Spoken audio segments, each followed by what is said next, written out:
नमस्कार। Times of Swaraj के खास कार्यक्रम सियासी संग्राम में आप सबों का स्वागत है और मैं हूं संतोष सिंह। और आज हम सियासी संग्राम में कुछ अलग तरीके के विषय पर चर्चा करते हैं और ये चर्चा गंभीर है, क्योंकि राजनीति लाख गंदी हो फिर भी मर्यादाओं को लेकर काफ़ी लोग संवेदनशील होते हैं, क्योंकि उन्हें पब्लिक ओपिनियन का सहारा लेना पड़ता है हर चुनाव में, या फिर जिस तरीके की राजनीति होती है उस राजनीति में। बिहार में इन दिनों जिस आक्रामकता की राजनीति चलाने की कोशिश हो रही है, ये दौर आज का दौर नहीं है। लालू के दौर में भी इस तरह की भाषा का इस्तेमाल होता रहा है और लालू प्रसाद के भी कई मंत्री, रिश्तेदार, नातेदार इस तरीके के भाषा का इस्तेमाल करते रहे। तो कोई लेकिन नई बात नहीं है बिहार की राजनीति के लिए, लेकिन बिहार की राजनीति उस दौर से काफ़ी आगे निकल चुकी है और नीतीश कुमार ने बिहार में एक अलग तरीके की राजनीति को स्थापित किया है, जिसमें भाषाई मर्यादाओं को लेकर खास ख्याल रखा गया है।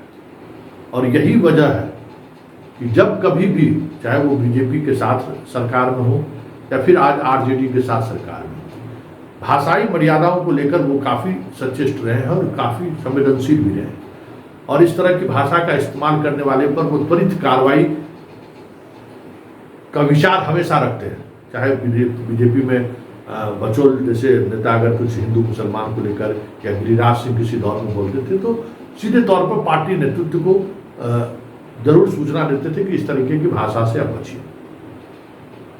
भाषा राजनीति में इसलिए महत्वपूर्ण है कि जिन भाषाओं के इस्तेमाल के सहारे आप राजनीति कर रहे हैं, जनता के भले ही आपके अंदर वो रॉबिन हुड वाली छवि कभी देख ले, लेकिन सामान्य जनता इस तरीके के भाषाओं से परहेज करना जानती है और इस तरह की भाषाओं के इस्तेमाल करने वाले लोगों से थोड़ा दूरी जरूर बनाकर रखते हैं। आज जो कुछ भी सदन में हुआ, विधान परिषद में, वो स्वाभाविक नहीं था और जो जिस अंदाज में हुआ वो अंदाज बयां कर रहा है कि बीजेपी के अंदर अब वो बातें नहीं रही। जो नए लोग आ रहे हैं उन्हें बीजेपी उस तरीके की पाठ पढ़ाने से बच रही है या फिर सोचती है कि सत्ता में ऐसी चीज़ें चलती रहती हैं। जो चाल, चरित्र और चेहरा जिसकी बात हमेशा बीजेपी वाले करते रहते हैं, संघ वाले करते रहते हैं, तो जरा आज देखिए चाल, चरित्र और चेहरा की पार्टी के जो विधान परिषद में नेता प्रतिपक्ष हैं और पार्टी के प्रदेश अध्यक्ष भी हैं। जी हाँ, अब बात सम्राट चौधरी की कर रहे हैं। जरा सुनिए सम्राट चौधरी का आज आचरण किस तरीके का रहा है। पहले पूरे विधान परिषद के अंदर के उस दृश्य को देखिए और मनन कीजिए कि इस राज्य की राजनीति किस दिशा में जा रही है। जरा आप देखिए।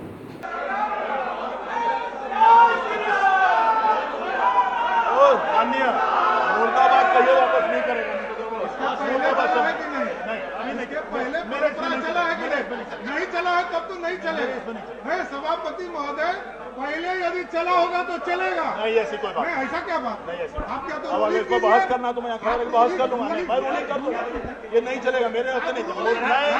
मुर्दाबाद सब नहीं चलेगा। आप रूलिंग दीजिए, हमें तो यदि पहले नहीं चला है तो नहीं चलेगा। इसका आप गलती की है, गलती चलेगा वापस तो नहीं जाएगा। नहीं, कोई रूलिंग की जरूरत है, कोई रूलिंग की जरूरत नहीं। तो आपने देखा कि क्या अंदाज था और किस अंदाज में वो आसन के सामने जाकर अपनी बात कहना चाह रहे थे। फिर जो कुछ भी आप देख रहे हैं, फिर बाहर आए तो कुछ इसी मिजाज में भी चर्चा हुई। तो जरा पहले सम्राट चौधरी देखिए क्या सफाई दे रहे हैं, फिर उसका जवाब नीरज किस अंदाज में दे रहा है, जरा वो भी सुनिए। मुरेठा क्यों माने? तो मैंने उनको कहा कि आपको मुख्यमंत्री पद से हटाना है, इसका ये संकल्प है। आपको जिस दिन मुख्यमंत्री पद से हटाऊंगा उसी दिन ये पगड़ी खुलेगा और आपका भी आशीर्वाद चाहिए। सच सच होता है, पगड़ी बांधने से सच को झूठ नहीं ठहराया जा सकता है। भाई आपने सदन के अंदर में गुंडागर्दी शब्द का इस्तेमाल किया, इसीलिए मैं बार बार बोलता हूं कि भारतीय जनता पार्टी के नवोदित जो प्रदेश अध्यक्ष है उनकी भाषाई मर्यादा को वो लांघ गए हैं। तो अपने तो अकृत्य किया ऐसा, आज पार्टी को शर्मसार होना पड़ा ना, आपकी पार्टी को शर्मसार होना पड़ा। कैसा सिला दिया प्यार का, पार्टी ने प्रदेश अध्यक्ष बनाया, नेता बनाया, और पार्टी को यह कहना पड़ा कि यह जिन शब्दों का इस्तेमाल हुआ है वो मुंह से निकल गया गलत है। यह सीखने की ज़रूरत है। पद मिल जाने से शाब्दिक मर्यादा नहीं बढ़ जाती है, सम्मान नहीं बढ़ता है। जब आप पद प्राप्त किए हैं तो विनम्र बनिए। पगड़ी अगर बांध लीजिएगा तो उससे भाषाई रूप से कटुता आएगी, और वो कटुता का प्रकटीकरण हुआ। और भारतीय जनता पार्टी के माननीय सदस्यों ने अपनी इसकी पीड़ा व्यक्त की। यह है आपके प्रदेश अध्यक्ष जी आपके द्वारा। तो आपने सुना सम्राट की सफाई और नीरज का जवाब। मतलब नीरज ने उन तमाम चीज़ों को बहुत ही आराम से कह दिया कि बीजेपी किस दिशा में जा रही है, बीजेपी का जो चाल चरित्र चेहरा रहा है वो किस तरीके का हो गया है, जरा आप देखिए। और उनके पुराने नेता और आज के नेता में क्या फ़र्क है ये भी समझिए। देखिए ये सियासत इन दिनों बिहार में चल रही है काफ़ी तेज़ी से, कि पुराने बीजेपी के नेता बेहतर थे, नए जो बीजेपी के नेता हैं उनका चाल चरित्र चेहरे पे बात करना आप समझ सकते हैं कि किस तरीके से बात वो लोग करते हैं। अभी हाल ही में नंदकिशोर यादव की पुस्तक का विमोचन हुआ है। उस पुस्तक के विमोचन के दौरान सारे बीजेपी के विधायक, पूर्व विधायक और कई बड़े नेता मंच पर मौजूद थे, मंच के सामने मौजूद थे। इशारों में भी नंदकिशोर यादव ने यही बातें कही कि जो बीजेपी आज है और जो बीजेपी हम लोग 2005 में जिस करके निकले, उस दौर में जो काम हुई वही उसी काम के आधार पर आज भी लोग याद करते हैं कि नीतीश कुमार काम किए हैं, नीतीश कुमार विकास पुरुष थे। मतलब आज के बीजेपी को उन्होंने ही भी इशारे में खारिज किया है स्वाभाविक तौर पर। अब जिस टीम में नंदकिशोर यादव, चंद्रमोहन राय, अश्विनी चौबे, कई ऐसे मंत्री, पुराने मंत्री थे जिनका नाम आप ले सकते हैं, जो उस दौर में नीतीश के साथ नीतीश कैबिनेट में वो मंत्री थे। उनका काम करने का शैली, उनके बातचीत करने की शैली, बहुत सारी चीज़ें ऐसी हैं जो आज आप जो बीजेपी देख रहे हैं उसमें नहीं मिल रहा है। और याद होगा आपको, कुछ और पुरानी बातें अगर हम करें, याद होगा यही सम्राट चौधरी है जो मंत्री थे और विधानसभा में सवाल जवाब हो रहा था। थोड़ा हमें लगता है कि उसको भी आप रिकॉल कीजिए कि एक पंचायती राज मंत्री थे और उस विषय पर सवाल था एक विधायक का। उस सवाल को लेकर विधानसभा के अध्यक्ष के साथ इनका क्या क्या हुआ, जरा पहले आप सुन लीजिए, फिर हम चर्चा करें।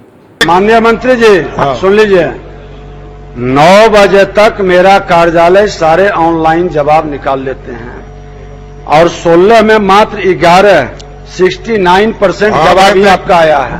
11 जवाब कार्यालय में तो अपने विभाग में थोड़ा ठीक है, समीक्षा कर लीजिएगा। बहुत व्याकुल नहीं होना है, आंशिक सकारात्मक है। आप एक चीज आपस लीजिए इस सबको, माननीय मंत्री जी आपस लीजिए। नहीं आप अध्यक्ष लीजिए इस सबको। अध्यक्ष जी ऐसा नहीं चलता है, आप आपस लीजिए। अध्यक्ष जी नहीं होता है, अध्यक्ष जी इस तरह का व्याकुल होना ये आसन को नहीं कर सकते हैं। आप इस तरह डायरेक्शन आसन को ये नहीं कर सकते हैं।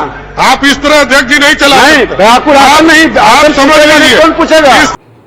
आपने सुना, मतलब सम्राट चौधरी का ये चेहरा कोई पहली बार दिखाई नहीं दिया है। विधानसभा में जब वो थे तब भी वो दिख रहा था वो चेहरा, आज विधान परिषद में आया है तब भी ये चेहरा दिख रहा है। लेकिन इन सबसे इतर जो बड़ा सवाल है, क्या वाकई में बिहार की राजनीति का मिजाज बदल रहा है, या फिर जिस तरीके से अमित शाह ने बिहार के बीजेपी के चाल चरित्र और चेहरा को बदल डाला है, क्या इसका लाभ बीजेपी को मिलेगा क्या, या फिर बड़ा नुकसान हो सकता है? क्योंकि विजय सिन्हा का तेवर भी कुछ इसी अंदाज में, गंभीरता के साथ अपनी बातों को रखे, ये कला विजय सिन्हा में भी नहीं है। और कमोबेश यही स्थिति सम्राट चौधरी की भी है। हमें याद है कि विधानसभा में नेता प्रतिपक्ष हुआ करते थे अब्दुल वारी सिद्दीकी, 22-23 विधायक रहा होगा दिल्ली का, 2005 की बात कर रहे हैं। और मुख्यमंत्री बहस चल रही थी, नेता प्रतिपक्ष को बोलना था और लगभग अब्दुल बारी सिद्दीकी 1.5-2 घंटे तक अपनी बात, उसी में रॉयल ब्लड की चर्चा हुई थी। मतलब उस वक्तव्य का साक्षी हम लोग भी हैं और हमें लगता है कि हम लोगों के जीवन काल में, मतलब हम लोगों के पत्रकारिता कैरियर में उस तरीके का संवाद, डायलॉग डिलीवरी हमें लगता है कि विधानसभा में नेता प्रतिपक्ष के रूप में मैंने तो नहीं देखा है। और उसका जवाब जिस तरीके से नीतीश कुमार ने कल दिया, कल होकर, वो भी जवाब क्या आप कह सकते हैं।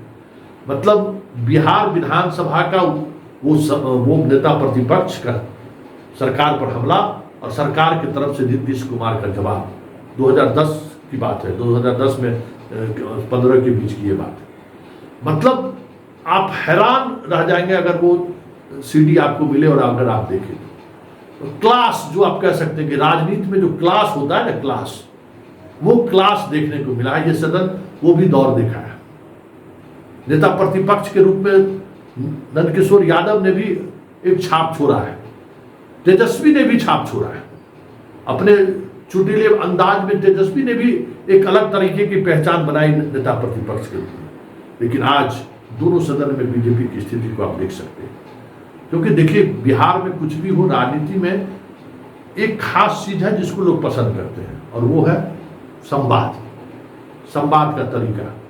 और उसी के आधार पर लोग जज भी करते हैं कि वो राजनीतिक रूप से कितने मजबूत हैं, कितने राजनीतिक कौशल उनके अंदर में है, ये जज भी वो करते हैं। और इस दौर में जो बीजेपी का जो नया दौर आया है, उस दौर में, जबकि हो सकता है कि बीजेपी में कई अच्छे वक्ता भी हों, नए दौर में भी जो नए विधायक हैं उनके अंदर वो क्षमता भी हो, लेकिन जिस पर भरोसा बीजेपी के केंद्रीय नेतृत्व ने जताई है, वो नेतृत्व को आज हमें लगता है कि बिहार के राजनीति में शर्मसार करने वाली बात जरूर मानी गई है।